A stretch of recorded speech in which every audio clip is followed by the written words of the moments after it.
Salibonani bafundi bogwalo lwakuqala kumfundo yaphansi. Salibonani bazali ngemakhaya. Ngiyalamukela ku-Edgewave uhlelo elilothulela ngabogatsha lwezemfundo ye-primary le-secondary. Isifundo salamuhla esesindebele lisethulelwa ngunkosikazi Nosizo Ngwenya ehamba loLloyd, uNobubele loThariro. Ngithemba abafundi abalibalanga ukuphatha ingwalo zokubhalela lensiba zokubhala. Kunengi esiza kubhala lapha bangani. Abelemitshina etshiyeneyo e-ICT labo abalungele ukuthatha isifundo salamuhla. Bazalisiza abazali. Ngicela bazali lani lonke elihlala labantwana libancedise lapho abadinga usizo khona. Abangezwa kuhle endlebeni libahlalise eduze lesigxingi somsakazo ukuze bezwe kuhle. Labo abakhubazekileyo endlebeni libachasisele ngolimi lwabo abaluzwayo. Kuthi labo abakhubazeke ngezinye indlela ezitshiyeneyo labo libancedise ukuze bengeqiwa yisifundo. Sikhangelele ukuthi umntwana wonke asizwisise isifundo. Hlalanini phansi bangwane lilalele isifundo. Kusifundo esidlulileyo ngacela ukuthi siyedweba umumo womkhathi esiwuthandayo. Ngithemba lonke lidwebile. Omunye lomunye katshengise ahlezi laye ukuthi udwebe wuphi umumo womkhathi. Ngithemba lidwebe imumo yomkhathi etshiyeneyo egoqela ukutshisa, ukuqanda, ukuvunguza komoya lokuna kwezulu. Wena udwebeni Lloyd? Mina Nobubele ngidwebe umumo womkhathi otshengisa isikhathi sokuna kwezulu. Yebo, mina ngidwebe umumo womkhathi otshengisa ukutshisa.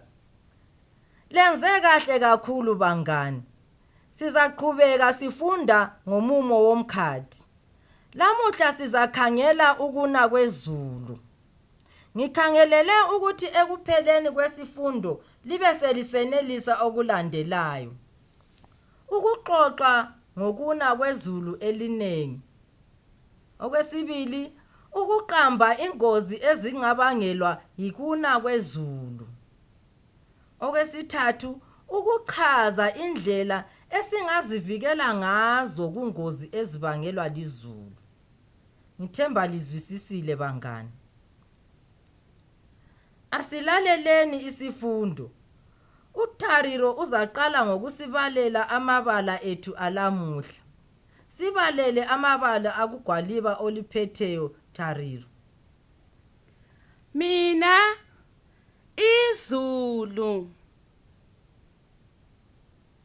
umbane, amanzi. Uzawaphinda njalo liwabhale phansi. Mina izulu, umbane, amanzi. Kuhle kakhulu, siyabonga Thariro. Khathesi thulani lilalele ingonyana encane. Sizayihlabela lalaba engihamba lawo.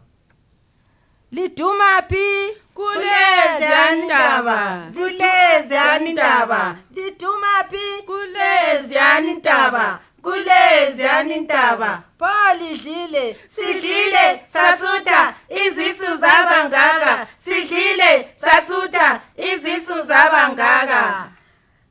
Lenze kuhle. Asibatshayeleni izandla. Siyabonga bangani. Kungonyana yethu kuyini okuyabe kuduma bangani? Ngicela utshele umuntu oseduze lawe. Ngicela libancedise bazali. Ake sizwe uThariro ukuthi yena uthini. Sitshele Thariro. Okuyabe kuduma lizulu mbalisi. Uqondile Thariro. Izulu nxa lisina kunengi esikubonayo, esikuzwayo, lokwenzakalayo. Kuyini okunye okwenzakalayo nxa izulu lisina? Yebo Nobubele. izulu lisina kugcwala amanzi indawo yonke ugcine kungasakhanyi lotshani. Yebo, nxa izulu lisina sizuza amanzi amaningi ngekhaya, sithelele ngawo esivandeni, amanye sihlambe ngawo impahla zethu. Emasimini lakho izilimo ziyakhula kuhle nxa izulu lisina. Thina sihle sithabe labangane bami, uzwe sesihlabela kamnandi sisithi Zulu Zulu buya sidla amakhomane, Zulu Zulu buya sidla amakhomane. Phela siyabe sesijabula mbalisi ngoba sesikhangelele ukuthi sizakholisa ihlobo. Maye, ngaze ngagqoza indenda bakithi. Phela ihlobo ngiyalithanda mina. Ngesikhathi sehlobo siyakholisa ngekhaya. Lani elingemakhaya sukumani sihlabele sonke ingomanya kaLoyidi. Angithi livele liyayazi, asihlabeleni njalo. Zulu Zulu buya sidla amakhomane, Zulu Zulu buya sidla amakhomane. Ngiyabonga, hlalani phansi bangani. Yiziphi ingozi ezibangelwa yikuna kwezulu bangani? Tshela njalo umuntu oseduze lawe. Ngicela libancedise bazali. Akusitshele ingozi engabangelwa lizulu oyaziyo Loyidi. Mina mbalisi ngizwa kuthiwa eLupane kulabantu ababulewe ngumbane wezulu. Yebo, uqondile Loyidi. Umbane uyingozi kakhulu. Ulakho ukuchisa izindlu, abantu balimale, kumbe uchise izihlahla ezinkulu. Izulu lingana kakhulu abantu babulawa ngamanzi mbalisi, kumbe imizi yabo idilike. UCyclone bathi wadiliza isikolo sakomalume eCholocho. Umza wami ofunda khonale eCholocho lapho kwadilizwa khona isikolo kasafundi. Kasafundi? Ye, kasafundi. Izulu nxa lisina, abantu bathathwa yimifula, bagalule emadamu kumbe emachibini atshonayo. Lina lihlakaniphile bangani. Liqondile sibili konke elikukhulumayo kuqondile. Ngithemba lani elingemakhaya lenelisile ukuqamba ingozi ezichiyeneyo ezingabangelwa yikuna kwezulu. Pho singenzani bangane ukuze sivikeleke kulezi ngozi? Nxa izulu lisina mbalisi, akumelanga sihlale ngaphansi kwesihlahla kumbe sidlalele emanzini.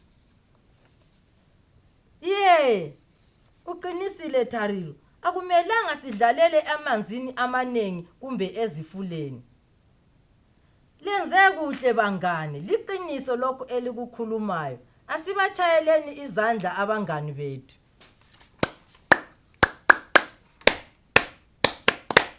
Ngiyabonga bangani.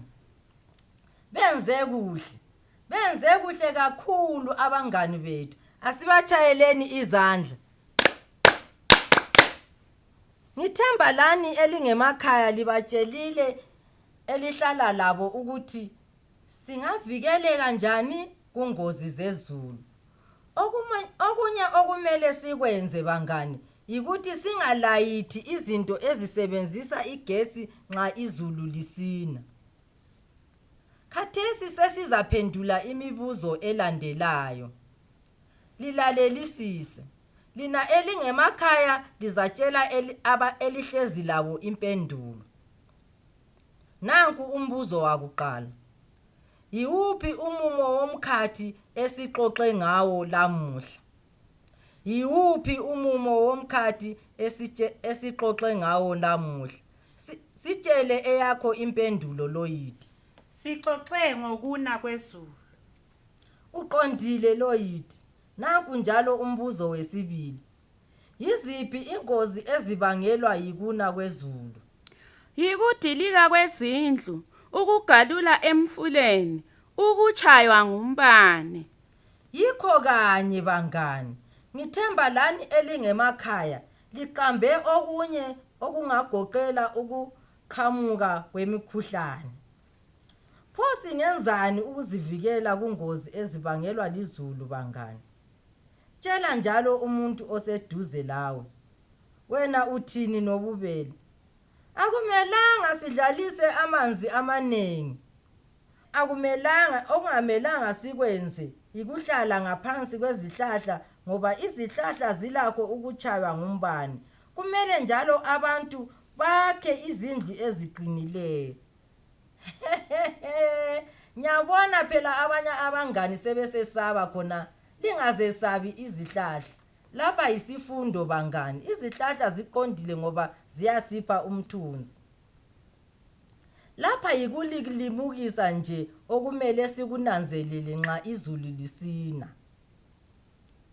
Asibaleni njalo amabala esiqale ngawo. Khathesi ngizalibalela mina. Ngithemba liwabhalile phansi.